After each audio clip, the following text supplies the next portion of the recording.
नमस्कार, अपना उत्तराखंड में आप सभी का स्वागत है। मैं हूं नीलू। करते हैं खबरों की शुरुआत। तो राज्य में ट्रूनेट मशीन से हो रही कोरोना की जांच बड़े सवालों के घेरे में आ गई है। पिथौरागढ़ जिला अस्पताल में एक व्यक्ति की मौत हो गई, जिसके सैंपल की जांच ट्रूनेट मशीन से करने पर पॉजिटिव आई थी। लेकिन हैरानी की बात यह है कि हल्द्वानी मेडिकल कॉलेज की लैब से आई रिपोर्ट में उस शख्स को नेगेटिव करार दिया गया है। ऐसे में अब सबसे बड़ा सवाल ट्रूनेट मशीन की विश्वसनीयता पर खड़ा हो रहा है। स्वास्थ्य महकमा दावा कर रहा है कि ट्रूनेट मशीन के जरिए नेगेटिव सैंपल की जांच की जा सकेगी, लेकिन सवाल यह है कि जब ट्रूनेट से जांचा गया सैंपल पॉजिटिव का नेगेटिव हो सकता है, तो इस बात की क्या गारंटी है कि आखिर जिसे स्वास्थ्य महकमा नेगेटिव कह रहा है वो पॉजिटिव नहीं होगा।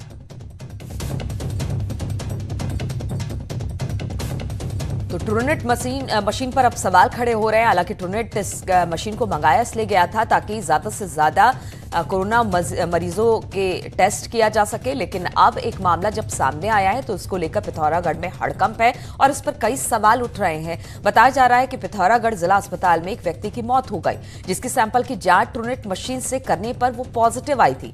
लेकिन हैरानी की बात यह है कि जब हल्द्वानी मेडिकल कॉलेज की लैब की रिपोर्ट आई तो उस शख्स को नेगेटिव करार दिया गया।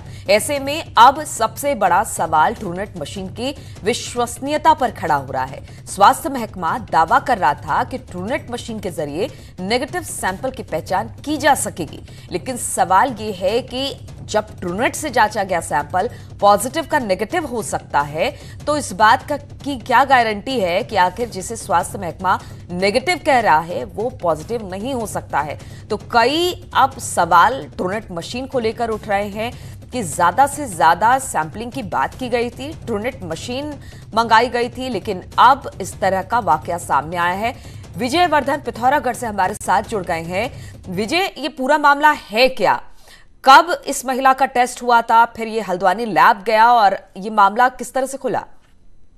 नीलू, मैं आपको बताऊं कि एक प्रवासी दिल्ली से लौटे थे तकरीबन 20 दिन पहले। उनको यहाँ पर इंस्टीट्यूशनल क्वारंटीन किया गया था, उसके बाद होम क्वारंटीन भी किया गया था। फिर उसके बाद बीते 9 तारीख को उनकी तबीयत खराब हुई थी, तो जिला अस्पताल में उनको भर्ती किया गया था। सांस लेने में कुछ दिक्कत हुई और उनकी बीते रोज मृत्यु हो गई है। मृत्यु होने के बाद उनका जब सैंपल लिया गया, उस सैंपल को जो स्थानीय स्तर पर ट्रूनेट मशीन स्वास्थ्य विभाग ने यहाँ पर लगाई गई है, उनमें वो सैंपल पॉजिटिव पाया गया था। तो ये माना गया था कि पिथौरागढ़ जिले में पहली मौत कोरोना पॉजिटिव के कारण किसी व्यक्ति की हुई है। लेकिन जब उसी सैंपल को हल्द्वानी के सुशीला तिवारी मेडिकल कॉलेज की लैब में भेजा गया तो लैब से वो सैंपल नेगेटिव आया। तो इस तरीके से जांच में सवाल उठे हैं कि आखिर ट्रूनेट मशीन जो जांच कर रही है, क्या उसकी विश्वसनीयता है, वो कितनी सही जांच कर रही है। क्योंकि एक तरीके से आपकी जब मशीन आपको उसको पॉजिटिव कर रही है और लैब उसको नेगेटिव कर रही है, तो निश्चित तौर पे कई सवाल खड़े होते हैं और मशीन की गुणवत्ता पर, उसकी विश्वसनीयता पर सवाल खड़े होते हैं। लाखों की लागत से उत्तराखंड के स्वास्थ्य महकमे ने इन मशीनों को यहाँ पर लगाया गया है जगह जगह पर उत्तराखंड के। तो ये सबसे बड़ा सवाल ये खड़ा हो रहा है कि जिस तरीके से ट्रूनेट मशीन की जो रिपोर्ट है, जो पॉजिटिव ट्रूनेट मशीन की जो विश्वसनीयता है उस पर अब सवाल उठ रहे हैं। अब इसके बाद जो डॉक्टर्स थे वहां के, उन्होंने क्या कहा और इस पर अभी तक किसी की कोई सफाई आई है? उन्होंने अपनी बात रखी है?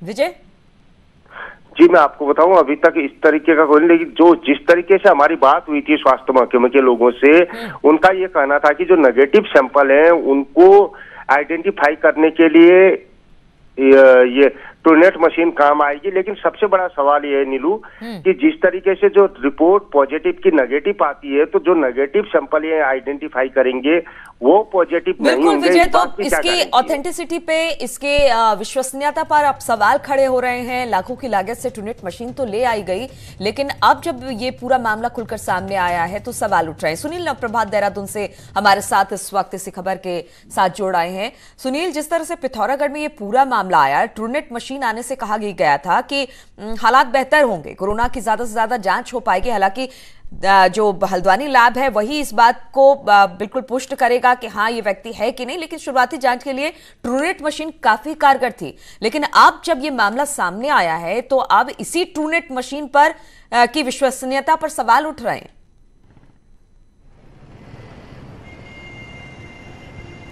देखिए नीलू, जब ट्रू नेट मशीन का कंसेप्ट सामने लाया गया था कोरोना काल में खासकर, तो इसके पीछे एक बड़ा उद्देश्य ये था कि जो सैंपल का बैकलॉग है उसको कम से कम किया जाए। उत्तराखंड में 4 जिलों में ये ट्रू नेट मशीन दी गई, जिनमें पिथौरागढ़, रुद्रपुर, हरिद्वार और उत्तरकाशी शामिल हैं और चारों जिलों में ये मशीनें काम कर रही हैं। इन मशीनों का जो मकसद था वो ये सिर्फ स्क्रीनिंग तक का काम करती हैं। और ट्रू नेट मशीन का अगर मैं हल्का सा आपको इसका बताऊं तो ट्रू नेट मशीन में स्वाब और नोजल का जो सैंपल लिया जाता है, थ्रोट स्वाब और नोजल स्वाब का, इसमें इसकी सेल को ब्रेक किया जाता है और ब्रेक करने के बाद जो आरएनए है उसको अलग किया जाता है। आरएनए का भी जब एनालिसिस होता है तो इसमें एक ई जीन होता है और वो उस ई जीन को डिटेक्ट किया जाता है। जिस भी स्वाब के जिस भी सैंपल में ये ई जीन डिटेक्ट होगा उसमें मान लिया जाता है कि इसमें कोरोना वायरस है। लेकिन चूंकि कोरोना वायरस का भी एक ग्रुप है, बहुत सारे वायरस इसके अंतर्गत आते हैं, इसी में एक वायरस है कोविड-19। ये ट्रू नेट मशीन कोविड-19 को सेपरेट उसकी अलग से पहचान नहीं कर पाती, तो इसलिए इस सैंपल को पुष्ट करने के लिए कि हाँ जो कोरोना वायरस इस व्यक्ति के सैंपल में है, क्या वो कोविड-19 का ही वायरस है जो घातक वायरस है, इसको प्रूव करने के लिए इसको लैब में भेजा जाता है और लैब के बाद इसे आइडेंटिफाई कर लिया जाता है कि हाँ जो कोरोना का जो वायरस इस व्यक्ति के सैंपल में है, क्या वो कोविड-19 का ही वायरस है या कोई अन्य वायरस। लेकिन इसके पीछे जो पिथौरागढ़ में जो मामला सामने आया उसमें एक बड़ी बात ये भी देखने को मिल रही है कि आपने जब ट्रू नेट मशीनें जिलों को दे दी, लेकिन जो लैब असिस्टेंट हैं, जो माइक्रोबायोलॉजिस्ट वहां पर काम कर रहे हैं, उनको उसका प्रशिक्षण मिला है या नहीं। अभी एक माइक्रोबायोलॉजिस्ट से जब हमारे इस संबंध में बातचीत हो रही थी तो उन्होंने कहा कि इसके पीछे 2 और महत्वपूर्ण कारण हो सकते हैं कि या तो जब आपने ट्रू नेट मशीन में जब वो व्यक्ति पॉजिटिव निकला, उसके बाद आपने जब लैब को दूसरा उनका सैंपल कंफर्मेशन के लिए भेजा, तो हो सकता है कि आपने उस समय उस सैंपल को ठीक से नहीं लिया हो, जो सैंपल लेने की जो प्रक्रिया है तो वो सही हो से सकता है कि जांच में भी कोई परेशानी आए हो। हालांकि ये जांच का विषय जरूर है कि क्या ट्रू नेट मशीन में गड़बड़ी है या जो वहां पर लैब टेक्नीशियन या बाकी जो लोग वहां पर काम कर रहे हैं उनसे किसी तरह की कोई त्रुटि हुई है। बहुत बहुत शुक्रिया आपका सुनील, हमसे बातचीत करने के लिए। और प्रधानमंत्री मोदी आज 21 राज्यों के मुख्यमंत्रियों से वीडियो कॉन्फ्रेंसिंग के जरिए बात करेंगे और इन 21 राज्यों में उत्तराखंड भी शामिल है। राज्य के अधिकारियों के साथ CM Trivendra Rawat video conferencing में मौजूद रहेंगे। कोरोना को लेकर प्रधानमंत्री मोदी समीक्षा करेंगे। वहीं सीएम त्रिवेंद्र रावत टूरिज्म गतिविधियां खोलने की इस दौरान मांग कर सकते हैं। और उत्तराखंड में सोमवार को कोरोना के 26 नए मामले सामने आए हैं, जिससे राज्य में कोरोना मरीजों की संख्या बढ़कर अब 1845 तक पहुंच गई। हालांकि अच्छी बात यह रही कि राज्य में 1189 मरीज ठीक भी हो चुके हैं। वहीं 24 संक्रमित मरीजों की मौत हो गई है। सोमवार को देहरादून में 6 केस, रुद्रप्रयाग, टिहरी, पौड़ी और नैनीताल में 3-3 केस सामने आए हैं। हरिद्वार, बागेश्वर और पिथौरागढ़ में 2-2 केस, जबकि अल्मोड़ा में 1 नया मामला सामने आया है।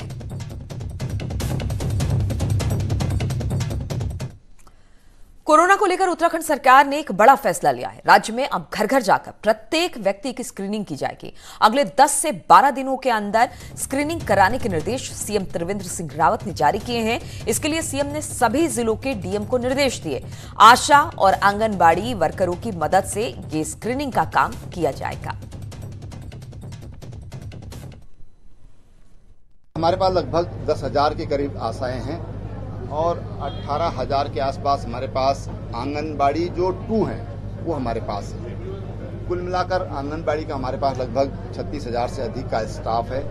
उसके अलावा हमारे पास तमाम सरकारी कर्मचारी हैं और हमने जिलाधिकारियों से ये कहा है कि आप इस ढंग से योजना बनाइए कि हम 10-12 दिनों में हर एक नागरिक का हम लोग स्क्रीनिंग कर लें, ताकि हमको कोई भी जो संभावना हो सकती है उस संभावना से हम समय पर बच सकें, उसका निदान ढूंढ सकें। उत्तराखंड में 3 महीने में कोरोना के मामले 1800 के पार पहुंच गए। उत्तराखंड में पहला कोरोना केस 15 मार्च को सामने आया था। राज्य में जहां 22 मई को 153 केस थे, वहीं 15 जून आते आते 1800 के पार पहुंच गए।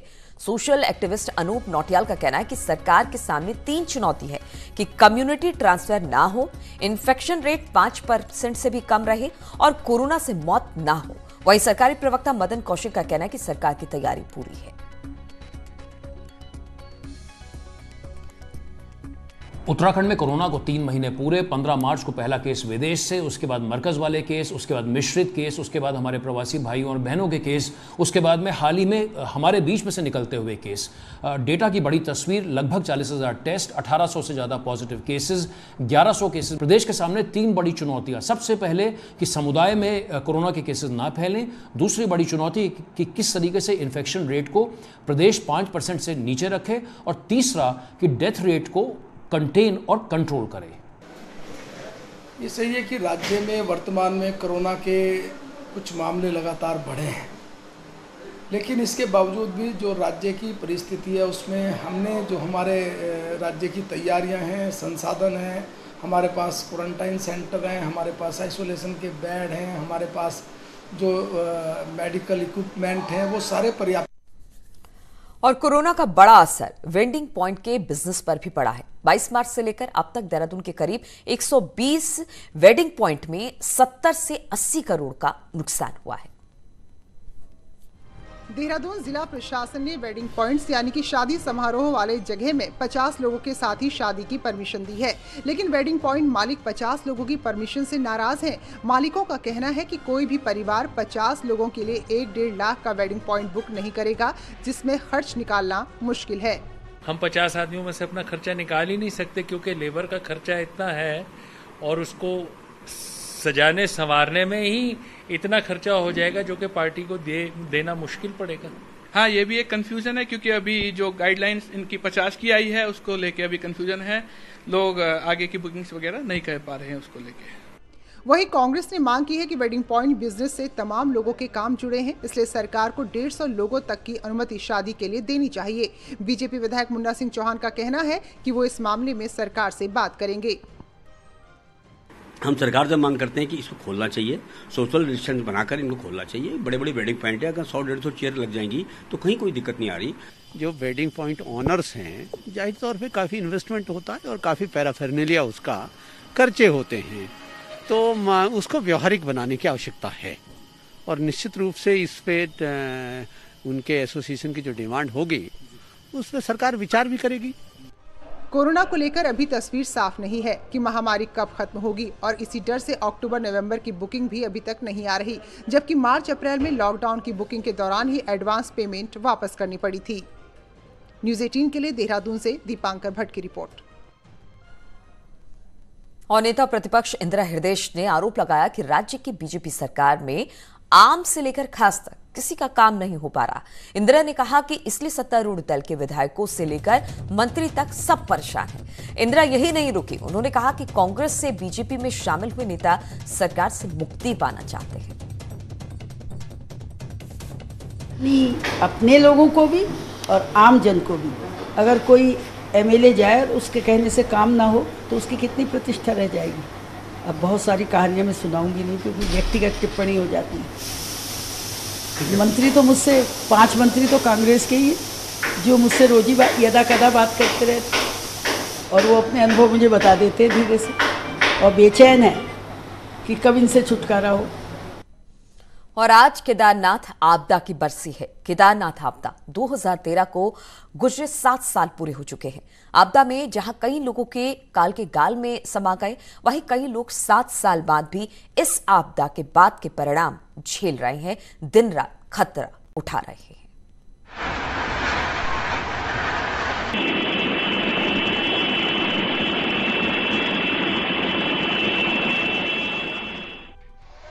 सोलह जून 2013 को केदारनाथ की वो महाजल प्रलय में हजारों लोग काल के गाल में समा गए थे। कई घर, दुकानें पत्तों की तरह बह गई। रुद्रप्रयाग जिले के गुप्तकाशी के पास सीमी भैंसारी ग्राम पंचायत को केदारनाथ आपदा ने ऐसे जख्म दिए जो कि आज भी नासूर बने हुए हैं। यहाँ के टूटे हुए रास्ते, घरों में पड़ी दरारें, धसी हुई सड़कें आज भी विनाश लीला की गवाही दे रहे हैं। और उस खौफनाक मंजर के गवाह आज भी अपने टूटे हुए घरों में रह रहे हैं। हम तो जिंदगी भर डरी के साए में, ऊपर से तो लगातार टूट ही रहा है, लेकिन ये 7 साल से तो यहाँ बड़ी मुश्किल से जी रहे हैं। ये हो गया बहुत टाइम से, मतलब जब से आपदा आई थी, उखीमठ वाली आई थी, उसके बाद केदारनाथ वाले आए, तो उस टाइम से सारे मकानों में दरारें पड़ी हुई हैं और वैसे ही ऊपर से भी वैसे पत्थर गिरने का डर भी है, ऐसी मतलब डर के साए में ही जी रहे हैं।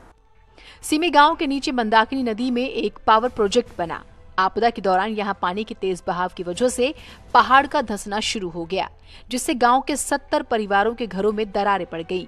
जमीन धंसती देख गांव से गुजरने वाले रुद्रप्रयाग गौरीकुंड NH को भी शिफ्ट किया जा रहा है, लेकिन पीड़ितों के विस्थापन की फाइलें आज भी धूल फांक रही हैं। आपदा के 7 साल बाद भी ये ग्रामीण डर के साए में ही जी रहे हैं। सेमी गांव जो 2013 की आपदा में इसको दोहरी मार पड़ी है और इसका हर घर टेढ़ा हो गया, या तो टूट गया या ढह गया। लेकिन सबसे अफसोस की बात है कि इस गांव के किसी भी आदमी को यहाँ से विस्थापित नहीं किया गया, और अगर जो नियम कायदों का जो इनको नियम कायदे बताए गए वो इतने पेचीदे हैं कि कोई भी आदमी इसका लाभ लेकर के फिर से यहाँ से उजड़ने के बाद कोई भी आदमी कहीं पर भी बस नहीं पाया है। एक आपदा तो ये झेल चुके हैं, बीते 7 सालों से अब विस्थापन का इंतजार कर रहे हैं। इनका ये इंतजार कभी खत्म होगा भी या फिर नहीं, ये तो कहा नहीं जा सकता। रुद्रप्रयाग से शैलेंद्र सिंह के साथ ब्यूरो रिपोर्ट, न्यूज़ 18 नेटवर्क। और अब खबर उधम सिंह नगर से है। यहां पर 4 संदिग्ध लोगों को गिरफ्तार किया गया है। पंजाब से ये लोग बाजपुर आए थे। फर्जी आईडी के साथ चारों को गिरफ्तार किया गया है और फर्जी आईडी के साथ ये लोग होटल में रुके हुए थे। पुलिस ने केस दर्ज कर लिया है और जांच शुरू कर दी है। पुलिस इनका आपराधिक रिकॉर्ड खंगाल रही है। पूर्व जिला पंचायत सदस्य ने सुपारी लेने का आरोप लगाया है।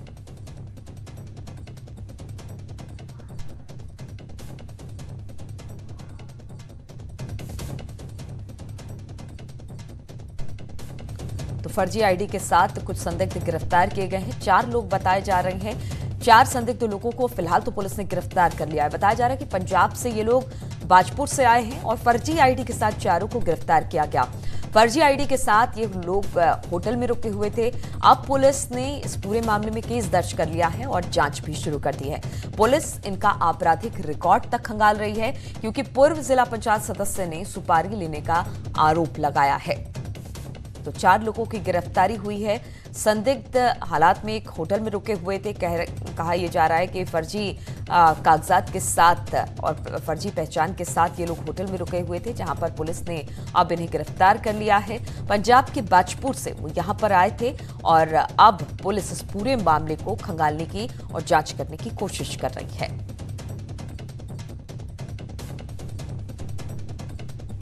पंजाब से ये लोग बाजपुर आए थे। 4 लोग बताए जाते हैं। फर्जी आईडी के साथ चारों को गिरफ्तार किया गया है और फर्जी आईडी के साथ ये लोग एक होटल में भी रुके थे। और हल्द्वानी से बड़ी खबर है। यहां पर कोरोना मरीज की मौत हो गई है। सुशीला तिवारी अस्पताल में कोरोना मरीज की मौत। अल्मोड़ा से आई 56 साल की इस महिला की मौत हुई है। बताया जा रहा है कि 12 जून से अस्पताल में इस महिला को भर्ती कराया गया था। निमोनिया के कारण ये बीमार चल रही थी। अब कोरोना से राज्य में जो कुल मौतें हैं वो 25 हो गई हैं। और नैनीताल में एक 12 साल के बच्चे के फांसी लगाने से घर में हड़कंप मच गया। हाईकोर्ट के कर्मचारी के बेटे ने घर में पंखे पर फांसी लगाकर अपनी जान दे दी। फांसी लगाने वाले लड़के को आनंद फानन में अस्पताल में भर्ती किया गया, लेकिन डॉक्टरों ने उसे मृतक घोषित कर दिया। ये था कि वो ब्रॉड डेड आया था हमारे वहाँ। पीपल उसकी डायलिटेड थी। कॉजेज ऑफ डेथ हमें पता नहीं। स्ट्रैंगुलेशन का तो केस था वो। बाकी घर वालों से पूछा, उन्होंने ऐसा कुछ बताया नहीं था। उन्होंने कहा था कि ऐसे उसकी फांसी लगा ली थी। हॉस्पिटल के माध्यम से एक सूचना प्राप्त हुई थी, किसी बच्चे ने सुसाइड कर लिया है। लेकिन जब ज्ञात हुआ कि माननीय हाईकोर्ट में अनुच्छेद के पद पर एक व्यक्ति तैनात है, उनका बच्चा है करीब 12 वर्ष का, उसने सुसाइड कर लिया है। कारण अभी पता नहीं चल रहा है और उसका पंचायतनामा भर दिया गया है। और उत्तराखंड में लगातार आत्महत्या के मामले बढ़ते जा रहे हैं। सिर्फ सोमवार को ही राज्य में 5 लोगों ने आत्महत्या की। देहरादून में एक ही दिन में 2 लोगों ने आत्महत्या कर ली, तो वहीं नैनीताल में सिर्फ 12 साल के बच्चे ने खुदकुशी कर ली। वहीं उधम सिंह नगर और विकास नगर में भी एक शख्स ने आत्महत्या कर ली।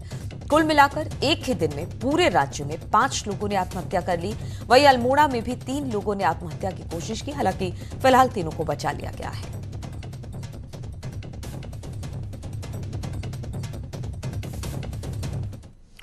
पिथौरागढ़ का लाइफ लाइन कहा जाने वाला नेशनल हाईवे आज से रात को पूरी तरह से बंद रहेगा।